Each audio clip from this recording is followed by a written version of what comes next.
we start talking about discrimination, we start talking about segregation, we start talking about Jim Crow, we start talking about apartheid, we start talking about police brutality.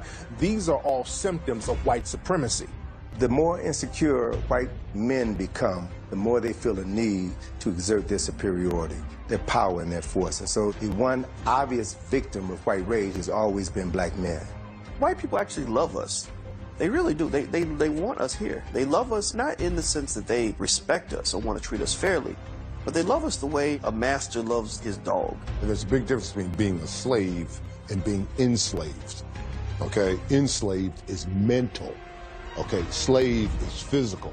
If you look at black America and you look at black men and put them in two categories, there are those who are popular and then those who are great.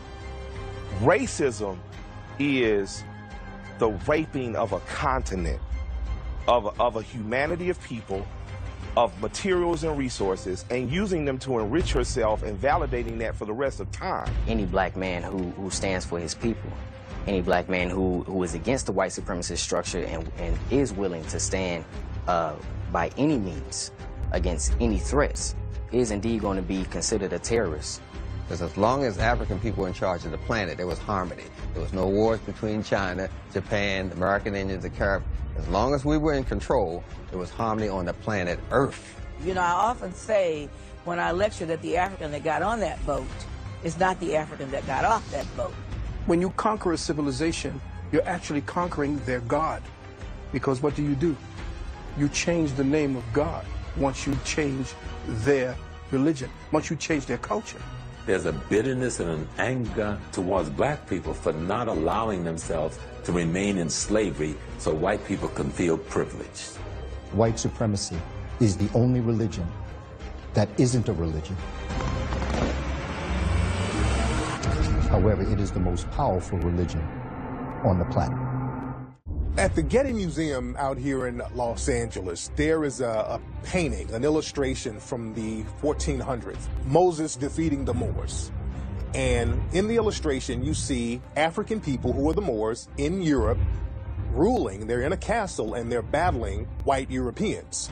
And the reason why they named the painting Moses defeating the Moors is because the Europeans at the time, when they were going through the Inquisition, when they were going through the Reconquista, when they were getting the Africans called the Moors out of Europe, they had a religious undertone. And what they would do, they would draw stories from the Bible and tie that into their current struggle. And that's one of the things that gave them so much momentum. There was a religious undertone to it.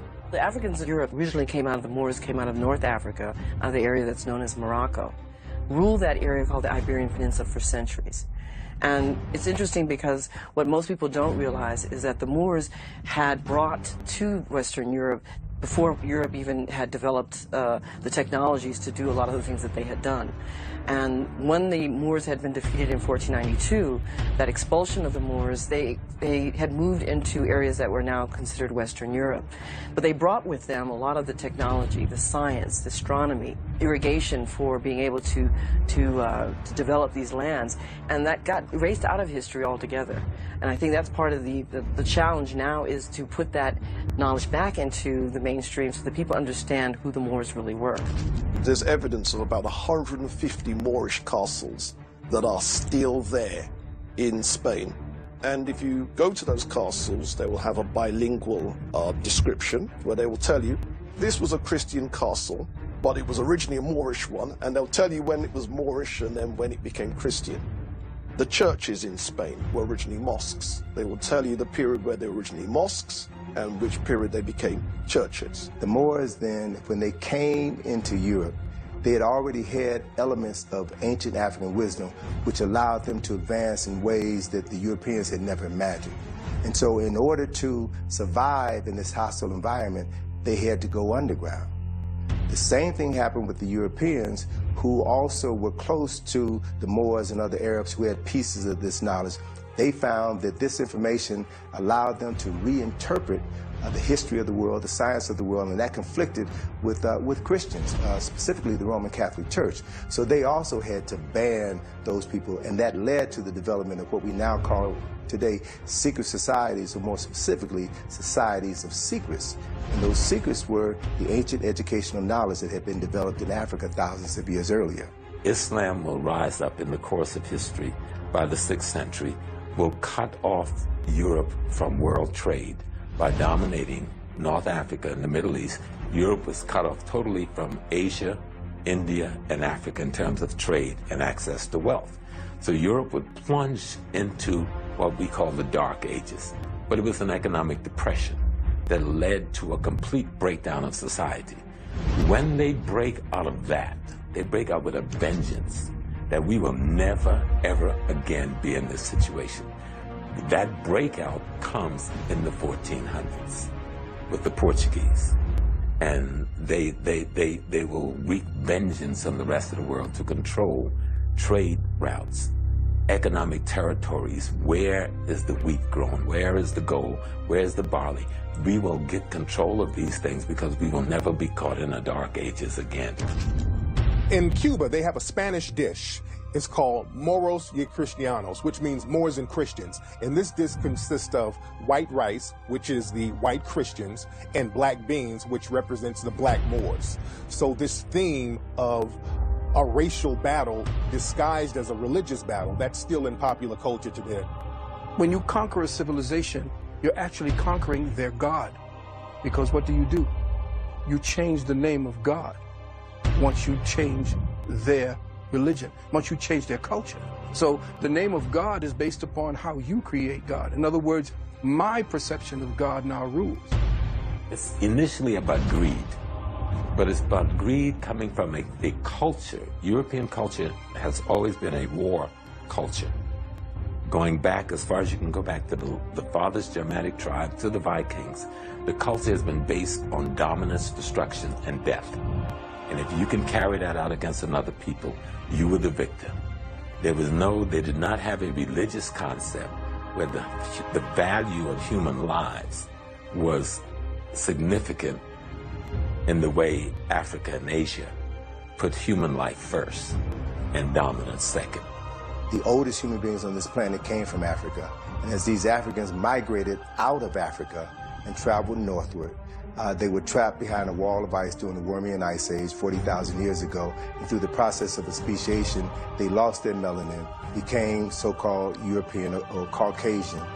But the other thing that's not often talked about is in losing the melanin, they also lost this quality that we refer to as the soul, this substance that civilizes you, helps you to see your fellow human being as a fellow human being. So now with the absence of this civilizing molecule, this civilizing substance, if you will, they saw people as objects to be found, discovered, controlled, manipulated, and wiped out, if necessary, in order to ensure your survival. So that is the driving force, and that's the major difference between the two groups of people.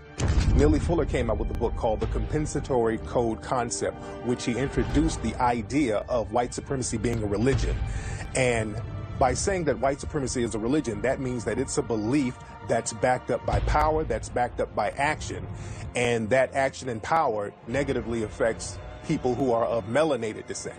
The relationship between black and white Americans, it's almost like an abusive marriage where each partner needs the other one. You know, a husband that beats his wife, sometimes he may love his wife. He don't want her to leave. He wants her to stay in the relationship and keep getting beat. You know, and she may also be codependent as well.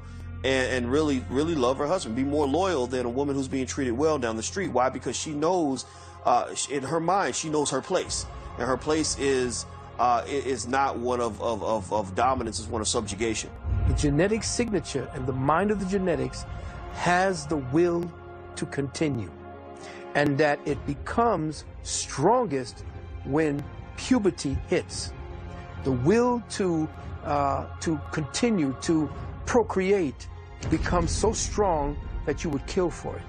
So the genetics of a man who in his mind fears the death of that thing that makes him unique, he will become as vicious as necessary to save and preserve that.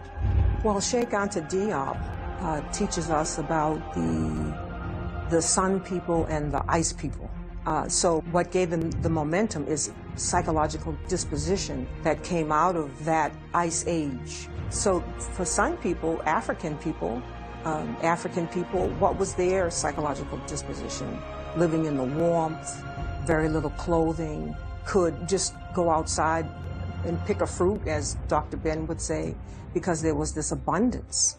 Whereas for ice people living in the caves and hills through the ice age, developing that disposition, the first thing they had to go out and do is kill.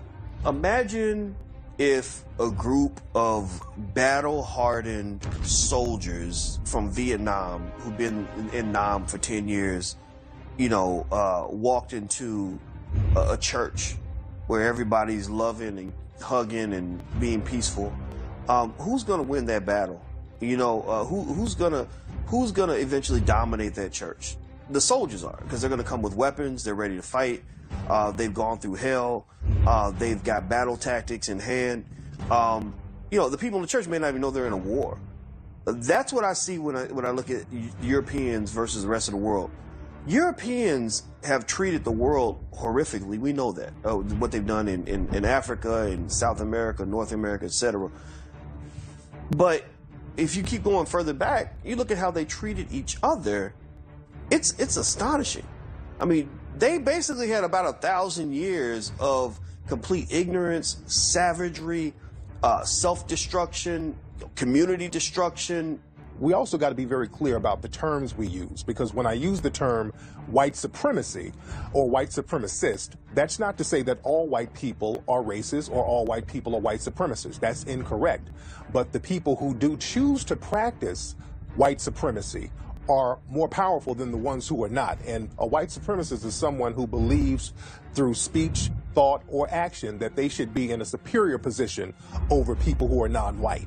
When you're constantly at war, your battle tactics are going to be stronger. You're going to have more weapons and more advanced weapons.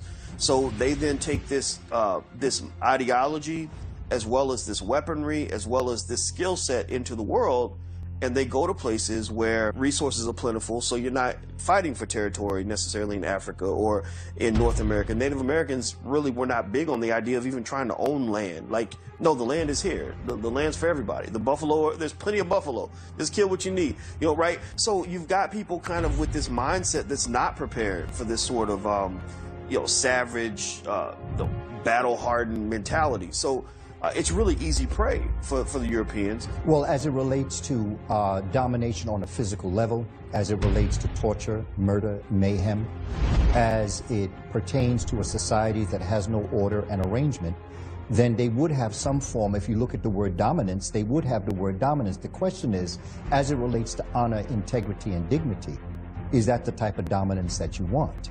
If you want to create the type of society that inbred is about to implode on itself because of the nature of the conditions you've put on people, then you would have to use the word dominant, and I would use the word dominant. But if you're looking for the society that I believe is balanced within the forces of nature, then they are not dominant. In fact, they are inferior to the fact, because eventually nature is going to take back what they attempted to steal. You cannot cancel the future. You can only postpone it.